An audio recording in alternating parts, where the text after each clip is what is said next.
Hi, this is English Rise. If you want to improve your English and also improve the way you treat yourself while you grow, subscribe and stay close. We are not chasing perfection here. We are practicing progress, step by step. Let us begin. There is a quiet rule that many people follow without noticing. If it is not perfect, it is not good enough.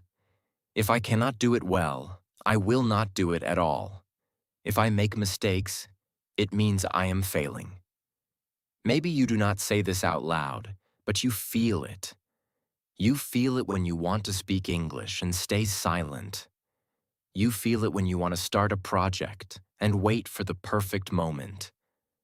You feel it when you look at your own work, your own life, and think, this is not enough.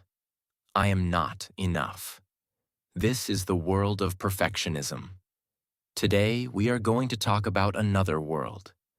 A world where you grow without being perfect. Where progress is more important than performance. Where mistakes are not proof that you should stop, but signs that you are moving. Progress without perfection. Let us start with something simple. Perfection is not possible. Not in English. Not in work. Not in relationships. Not in life. You can come close to excellence. You can become very good. But perfect? Never. Even native speakers make mistakes. They forget words. They change their minds. They say things they regret. If you put perfection as the condition for feeling proud, you will never feel proud. If you put perfection as the condition for starting, you will never start. So why do we love perfection so much if it is impossible? Because perfection is very clean. It has no risk, no embarrassment, no visible weaknesses.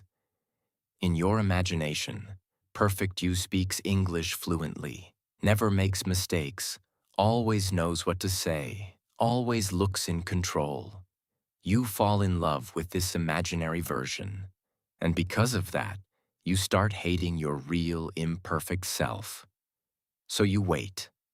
You wait to feel like the imaginary version before you act. You wait for the perfect time to begin. You wait for the perfect method to study. You wait for the perfect sentence to speak.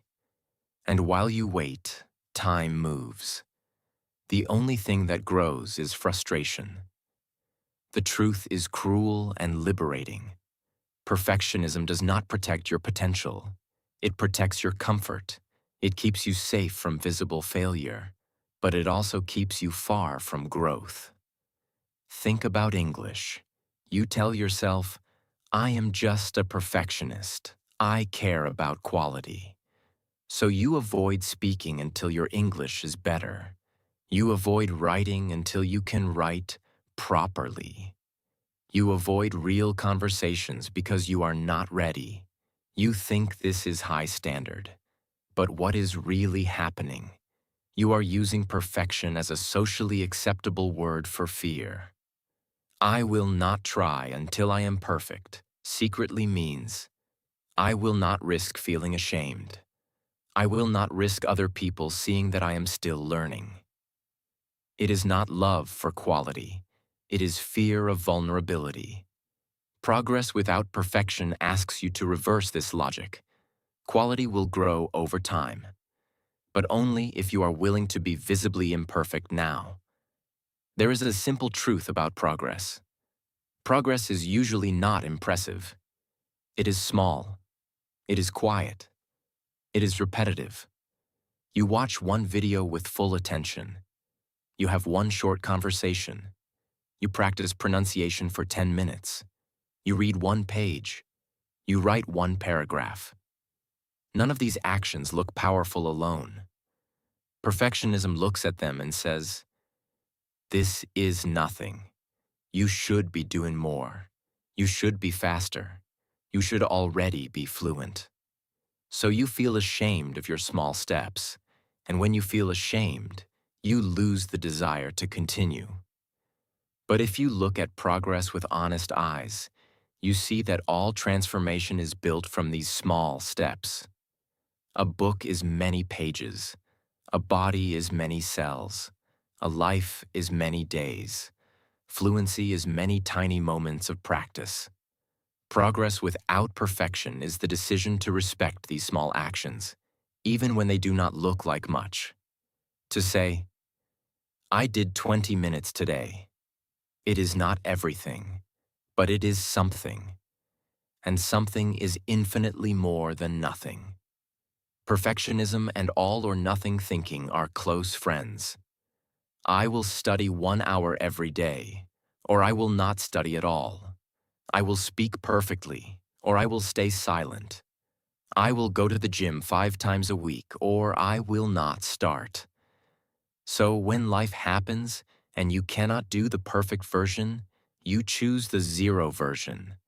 You plan to study for an hour. You only have 15 minutes. Perfection says, 15 minutes is useless.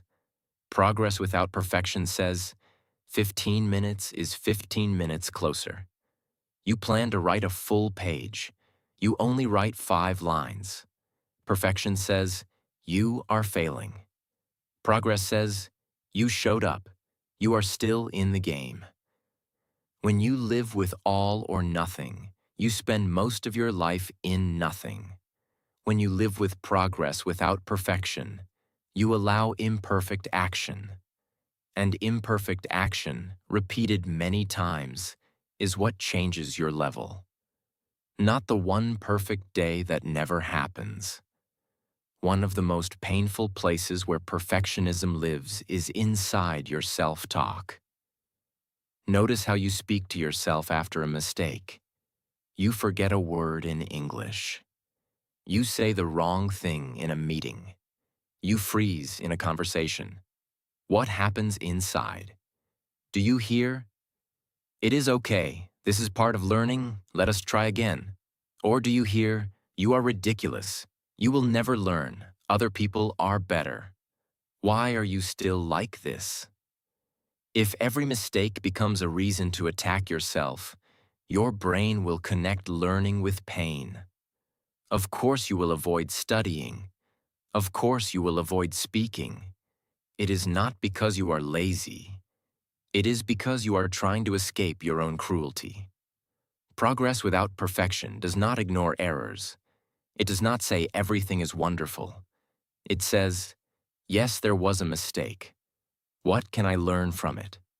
Which word was missing? Which structure confused me? What can I practice so next time I am a little more ready?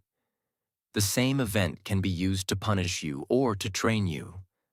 The event is the same. The voice you use is your choice. Another way perfection kills progress is by making you believe that slow growth is no growth. If you do not see big changes quickly, you think nothing is happening. You listen to English for weeks and still feel lost. You speak for months and still hesitate. You think, this is useless. I am wasting my time. But learning is often like growing roots.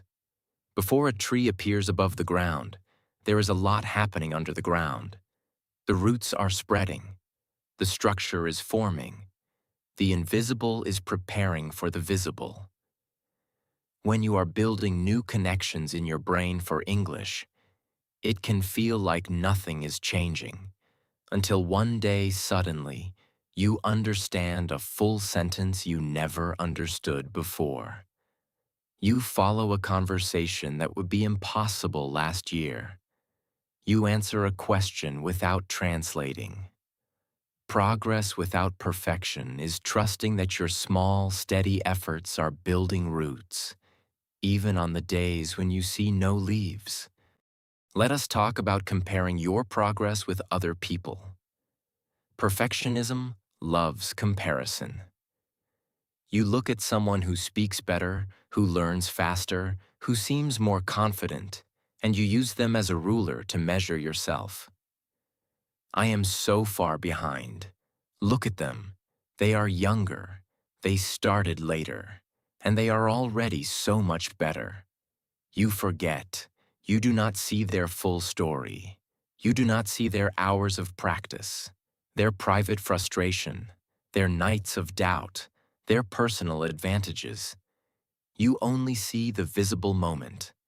When you compare, you are not only observing, you are concluding. Because I am not like them, I am not good enough. Progress without perfection asks you to use a different comparison. Compare yourself with yourself. Can you do something now you could not do 6 months ago? Do you understand more than last year? Are you a little less afraid than before? Do you know a few more words? Maybe the answer is yes, but your perfectionism does not allow you to celebrate, because it is not enough. But if it is never enough, you will never feel alive in your own journey. Your job is not to be better than everyone. Your job is to be more expressive, more free, more honest than the version of you from before. Progress without perfection also changes how you start things. Perfection waits for a special mood. I will study when I feel motivated. I will speak when I feel confident. I will change when I feel ready. So you wait for the right feeling. Some days it appears, many days it does not. Progress without perfection does not trust feelings to define action. It respects feelings, but it does not obey them. You decide. Regardless of how I feel, I will do a small action that respects my goal. You may think, I am tired, I do not want to study. But you still do 10 minutes. Not because it is perfect, but because it keeps the door open. This is discipline. Not a hard, violent discipline based on punishment, but a gentle discipline based on loyalty to your future self. You are not waiting for a better mood. You are training a better habit. One important question is, how do you keep high standards without falling into perfectionism? Because yes, you want to improve. You want to be clearer, more precise, more fluent. Progress without perfection does not mean stay as you are. It means you separate two things. Your value as a human is not measured by your performance, and your performance can still improve. So you look at your English and say, this is my current level. It does not define my worth, but it describes my skill. If I want a better skill, I need better practice. Then you work. You correct things. You look for better words. You repeat sentences many times. You get feedback. But when you see an error, you do not think, I am bad. You think, this specific area needs work. The criticism goes to the skill, not to your entire identity. This difference changes everything. You can push yourself without destroying yourself. You can aim for better without demanding perfect. Let us bring this to something very practical. Imagine your English journey for the next year with perfectionism, and then with progress without perfection. With perfectionism, you make a big, strict plan. You follow it for a short time. You miss a day. You feel like a failure. You stop completely. You promise to restart on Monday, next month, next year. Your progress is a roller coaster. Big jumps, big crashes. With progress without perfection, you make a simple, realistic plan. You choose a few actions you can repeat. For example, 20 or 30 minutes of contact with English most days. Some listening, some speaking, some reading, some writing. You miss a day. You do not punish yourself. You also do not wait 3 weeks. You simply return the next day. You treat English like brushing your teeth. Normal, necessary, part of life. After a year, with all your imperfect days, you will have hundreds of hours of real contact. Not perfect, but real. Which version do you think creates more change? the few perfect weeks that end in burnout, or the many imperfect weeks that never stop. At the end, progress without perfection is about the kind of relationship you want to have with your own growth. You can choose a relationship where you only feel proud on the best days, where you speak to yourself like an enemy every time you fail, where you wait for the perfect moment that never arrives. Or you can choose a relationship where every honest effort counts, where you learn from your mistakes without abusing yourself, where you move forward even when it is messy. Your English will not become powerful in a straight, clean line. Your life will not become meaningful in a straight, clean line. There will be pauses. There will be steps back. There will be days you feel lost. Progress without perfection does not deny this. It says, even on these days, my job is the same. Take one small step that respects who I want to become. One choice. One action. One moment of courage. Over time, these small, imperfect steps build something that perfectionism never could. A real journey. A real skill. A real trust in yourself that says, I do not need to be perfect to move, to learn, to grow, or to deserve my own respect. See you in the next video.